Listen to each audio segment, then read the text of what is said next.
जय श्रीमन नारायण। ए पर जे टिप्पणी हम करे जा रहल बा रामानुजदास श्रीमान गट्टू वेणुगोपाल स्वामी जी के द्वारा दिहल गयल बा। अध्याय 15 पुरुषोत्तम प्राप्ति योग श्लोक 3। न रूपमस्येह तथोपलभ्यते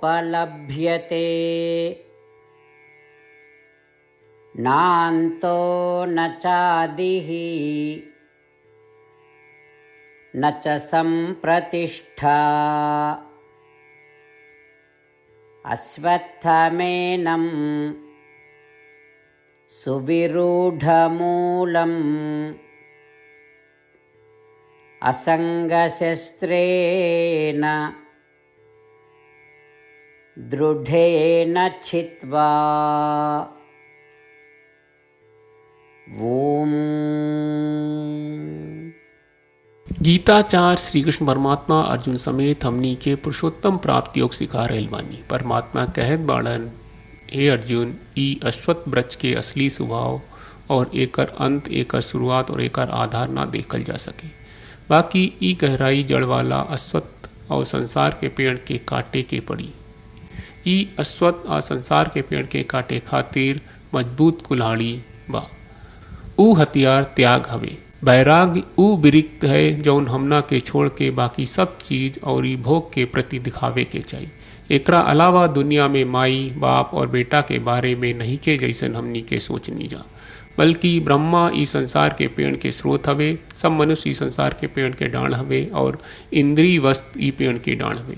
ई कह के श्री कृष्ण परमात्मा हमनी के एगो ऐसन तकनीक सिखा रहल बानी जा जौना से हमनी के ऊ दुनिया के पेड़ के तोड़ सकनी जा सकनी। श्री कृष्ण परमात्मा के उपदेश के ध्यान में रखत सांसारिक और क्षणिक सुख के त्याग के विधि के अभ्यास करत और केवल श्री कृष्ण परमात्मा और श्रीमन नारायण के शरण लेवे और भगवान श्री कृष्ण की प्राप्त खातिर जीवन के लक्ष्य बना के श्री कृष्ण परमात्मा के वचन पर ध्यान देई और श्री कृष्ण परमात्मा के वचन के जैसन बा वैसा ही श्लोक के रूप में दोहरावे के चाहिए। न रूपमस्येह तथोपलभ्यते नान्तो न चादिर्न च सम्प्रतिष्ठा अश्वत्थमेनं सुविरूढमूलम् असङ्गशस्त्रेण दृढेन छित्त्वा। श्रीमद् भगवत गीता का पूरा सार श्री कृष्ण परमात्मा ने अध्याय 18वें के श्लोक 65 से 70 में 8 काम करे खातिर देले बाड़े। श्री कृष्ण कहले, हम ओ लोगन से प्रेम करनी जो लोग इन 8 बातन के मान तारे।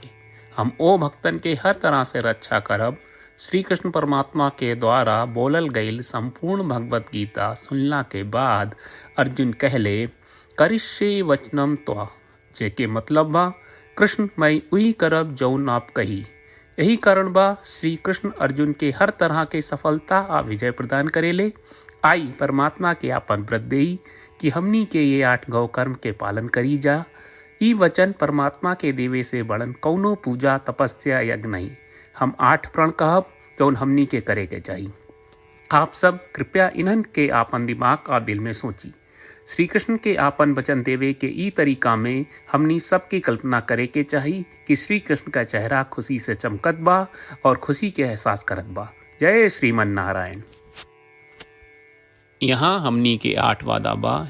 हमनी के पहला वादा, हे श्रीमन नारायण, आपका निर्देश के मुताबिक हम हमेशा तोहार ध्यान करब और तोहार बारे में सोचब। हमनी के दूसर वादा, हे श्रीमन नारायण, आपका सलाह का अनुसार हम हमेशा आपका भक्त रहब। हमनी के तीसर वादा, हे श्रीमन नारायण, हम आपन सब काम तोहरा सेवा के रूप में और तोहरा संतुष्टि खातिर करब। हमनी के चौथा वादा, हे श्रीमन नारायण, जैस की आप माने के कहले रहलू, हमरा बहुत विश्वास बा कि हम आपके होई और हम हमेशा आपन दोनों हाथ जोड़ के आपके नमस्कार करब और आपकी पूजा करब। हमनी के पांचवा वादा, हे श्रीमन नारायण, हमरा के तोरा बात माम एकम शरणम ब्रज 1866 याद कहले, जहाँ आप हमरा के आपन का अर्पित करे का कहा। श्रीमन नारायण, मैं हमेशा तोहरे शरण में रहब। हमनी के छठवां वादा, हे श्रीमन नारायण, हमरा के तोहरा बात माँ सुचहा 1866 याद कहले, कि आप हमनी के शोक ना करे का आश्वासन दे रहे बड़े, हम अब और शोक ना करब। हमनी के सातवां वादा। हे श्रीमन नारायण, आपने हमरा खातिर श्रीमद् भगवत गीता के वितरण करके हम सबके कृपा कहले और आशीर्वाद दहले बा।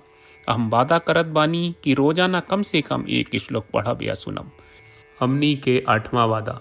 हे श्रीमन नारायण, आप गीता के पूरा मानवता तक ले गयलू। हम गीता में आपके दिव्य वचन के उन भक्तन तक पहुँचावे के प्रयास करब जे गीता से अपरिचित बा। हे श्रीमन नारायण, हम उई करब जौन तू करे का कहब। हम ऐसन व्यवहार करब जैसन आप चाहत बानी और हम खाली आपका खातिर काम करब। श्रीमन नारायण के रोज आपन वचन देहल कि हम ओइस करब जैस आप कहत बानी, ई अपने आप में बड़न पूजा बा। श्रीमन नारायण, करशे वचनम त्वा। श्रीमन नारायण, हम तोरे निर्देश के मुताबिक काम करब। सर्वम श्री कृष्ण अर्पणम अस्तु। जय श्रीमन नारायण। न रूपमस्येह तथोपलभ्यते, नान्तो न चादिः न च सम्प्रतिष्ठा। अश्वत्थमेनं सुविरूढमूलम् असङ्गशस्त्रेण दृढेन छित्त्वा। ॐ